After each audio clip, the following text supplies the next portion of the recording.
تقاضوں کو پورا کرنے میں ناکام ہو گئے ہیں۔ پاکستان کی حکومت کو، اسٹیبلشمنٹ کو کہنا چاہتا ہوں کہ اگر آپ پاکستان کو بچانا چاہتے ہیں، آپ پاکستان کو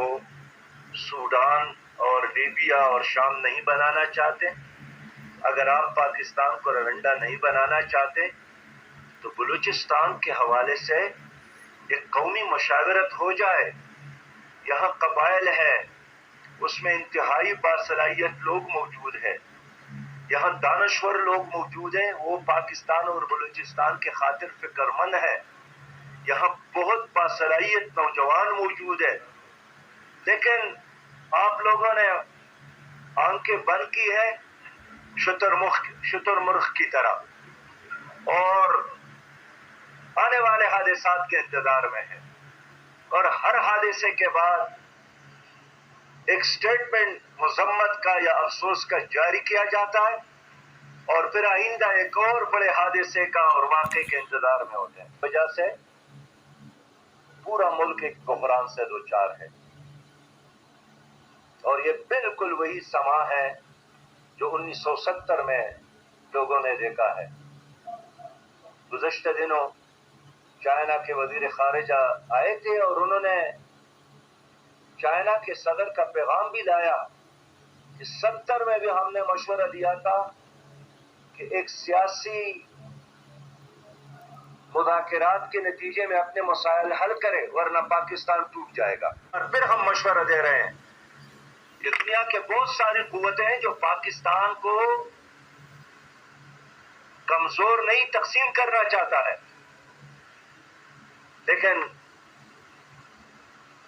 کوئی سننے کے لیے تیار نہیں ہے۔ ہم نے سیاسی جماعتوں کے درمیان ایک ڈائیلاگ کا اہتمام کیا، کوشش شروع کی، پی ڈی ایم کے قائد سے ملے، جناب وزیر اعظم صاحب سے بھی، پی ٹی آئی کے لیڈر سے ملے، جناب عمران خان صاحب سے بھی، دوسرے لوگوں سے بھی، اور ان کو اسی نقطے پر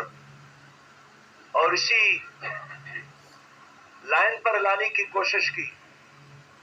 کہ اب مسائل کا حل پی ڈی ایم کے ساتھ بھی نہیں ہے۔ آپ کو 6 مہینے اور بھی حکومت ملے، پاکستان کو آپ ٹھیک نہیں کر سکتے۔ آپ کی ناکامی نوشتہ دیوار ہے، اس لیے ایک ہی راستہ ہے کہ عوام کو اختیار دیا جائے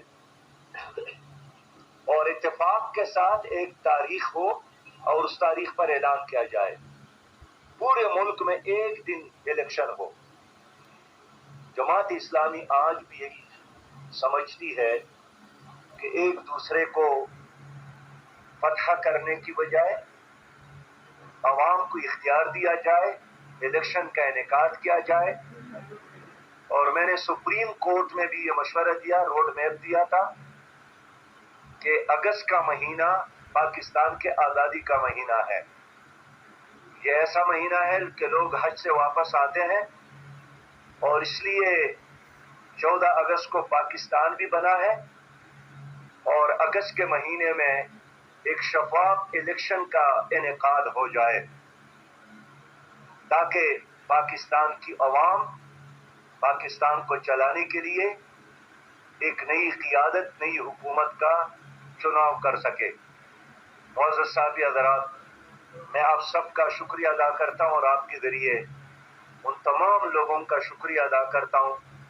جنہوں نے شوق کے واقعے کے بعد پاکستان کے تمام سیاسی لیڈروں نے، پاکستان کے غیر سیاسی لوگوں نے بھی، پاکستان میں موجود غیر ملکی سفارت خانوں نے بھی، ملک سے باہر اسلامی تحریکات کے بزرگوں اور مشران نے بھی ہمدردی کا اظہار کیا، محبت کا اظہار کیا، اور میں سمجھتا ہوں کہ اتنے بڑے واقعے میں لوگوں کا محفوظ ہونا یہ ہمارے ماؤں، بہنوں اور بیٹیوں کی دعاؤں کا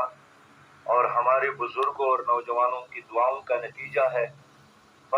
فرداً میں شکریہ ادا کرنے کی کوشش ضرور کروں گا، لیکن اس پریس کانفرنس کے ذریعے کل بلوچستان کے لوگوں نے جس طرح محبت کا اظہار کیا، ہر طرف سے ٹیلی فون رابطے ہمدردی کا اظہار کیا. میں اس پر اہل بلوچستان کا بھی اور پاکستان کے تمام لوگوں کا بے حد شکریہ ادا کرتا ہوں.